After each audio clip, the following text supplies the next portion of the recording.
Hello, സുറൂസ് വേൾഡിലേക്ക് സ്വാഗതം. ഇന്ന് നമുക്ക് കുറച്ച് അവിയൽ ഉണ്ടാക്കിയാലോ. അതിനായി നമുക്കിവിടെ കുറച്ച് വെജിറ്റബിൾ കിട്ടിയിട്ടുണ്ട്.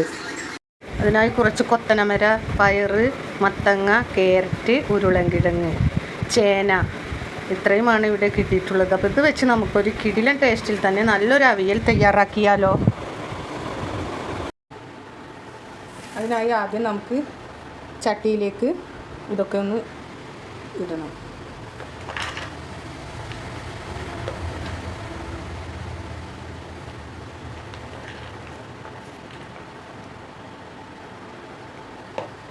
എല്ലാ കഷ്ണങ്ങളും നമ്മൾ ഈ ചട്ടിയിലേക്ക് ഇട്ട് കൊടുത്തു.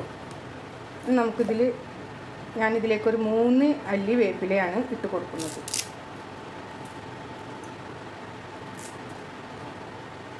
ഉരുളൻകിഴങ്ങ്, ഇതൊരു 5-6 പച്ചമുളകുണ്ട്, അപ്പോൾ അതും കൂടെ ഇട്ട് കൊടുക്കുന്നു. ഇനി നമുക്ക് ആവശ്യത്തിന് ഉപ്പ് ചേർക്കണം.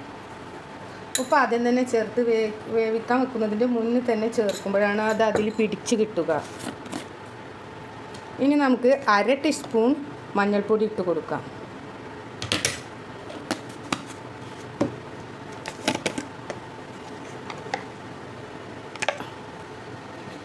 കാൽ ടീസ്പൂൺ മുളക് പൊടിയാണ് ഇട്ട് കൊടുക്കുന്നത്.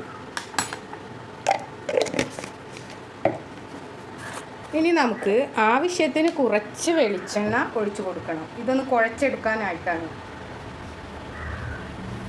2 ടീസ്പൂൺ വെളിച്ചെണ്ണയാണ് ഞാൻ ഇതിലേക്ക് ഒഴിച്ചു കൊടുക്കുന്നത്. ഇനി നമുക്കിതൊന്ന് മിക്സ് ചെയ്ത് കൊടുക്കാം.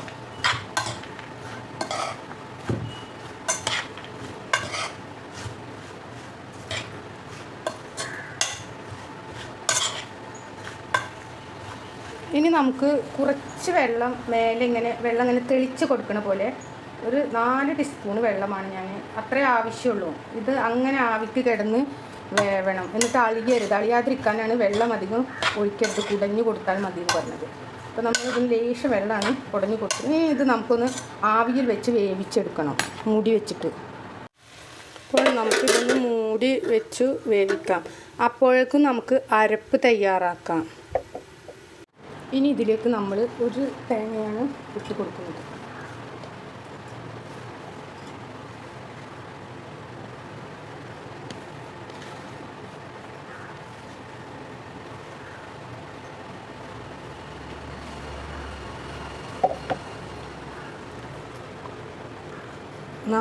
നാല് അഞ്ച് പച്ചമുളകും ഇട്ട് കൊടുക്കുന്നുണ്ട്. പിന്നെ 10 ഉള്ളിയാണിത്, അതും ഇട്ട് കൊടുക്കുന്നുണ്ട്.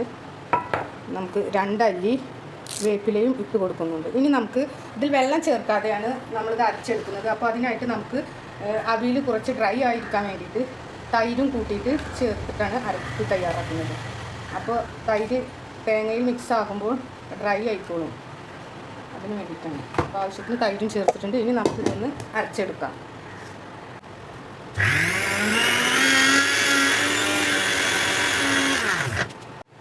അപ്പോൾ ഇത് നമ്മൾ അരച്ചെടുത്തിട്ടുണ്ട്. ഇത് നന്നായി അരക്കില്ല, ചമ്മന്തി പോലത്തൊക്കെ അതേ അളവിലാണ് ഇത് അരച്ച്, നന്നായി അരക്കേണ്ട ആവശ്യമില്ല. അപ്പോൾ ഇനി നമുക്ക് അരപ്പ് തയ്യാറാക്കി കഴിഞ്ഞു. ഇനി നമുക്ക് കഷ്ണം വെന്തോ നോക്കാം. വെന്തോ എന്നറിയില്ല, പക്ഷേ ഇപ്പോൾ തന്നെ നല്ല ഒരു പച്ച വെളിച്ചെണ്ണൊക്കെ ഒഴിച്ചിട്ടുള്ളതല്ലേ, അപ്പോൾ അതിൻ്റെതായ ഒരു സ്മെല്ല് ഭയങ്കര നല്ല സ്മെല്ലാണ് കേട്ടോ. ഒന്നും കൂടെ വേവാനുണ്ട്. അപ്പോൾ നമുക്കിത് ഒന്നും കൂടെ മൂടി വെക്കാം. ഒരു പ്രത്യേക സ്മെല്ലാണ്.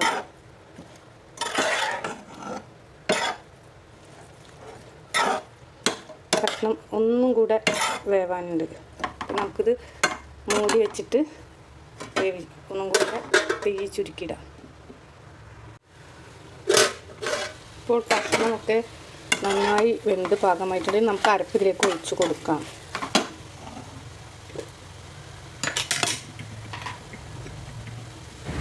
നമ്മൾ തേങ്ങ അരച്ചെടുക്കുമ്പോൾ 1 ടീസ്പൂൺ ജീരകം ചേർക്കാറാണ് പതിവ്. പക്ഷേ ഇപ്പോൾ നമ്മളത് ചേർക്കാത്തത് കൊണ്ട് തന്നെ 1/2 ടീസ്പൂൺ നല്ല ജീരകത്തിൻ്റെ പൊടി നമ്മൾ ഇത് വേവിക്കുമ്പോൾ ഇതിൽ ചേർത്തിട്ടുണ്ട്. ഇനി നമുക്ക് ഇതൊന്ന് തുറന്ന് നോക്കാം. നന്നായി വെന്തിട്ട് ശരിയായിട്ടുണ്ട്. അപ്പോൾ നമുക്കിതൊന്ന് പതുക്കെ ഇളക്കി കൊടുക്കാം. പിന്നെ നമുക്ക് ഇതിൽ ഇനി കുറച്ച് വെളിച്ചെണ്ണ തൂവി കൊടുക്കാം. വെളിച്ചെണ്ണ കടുക് പൊട്ടിക്കരുത്. അവിയലിന് ടേസ്റ്റ് എപ്പോഴും പച്ച വെളിച്ചെണ്ണ ഇങ്ങനെ ഒഴിച്ചു കൊടുക്കുന്നതാണ്.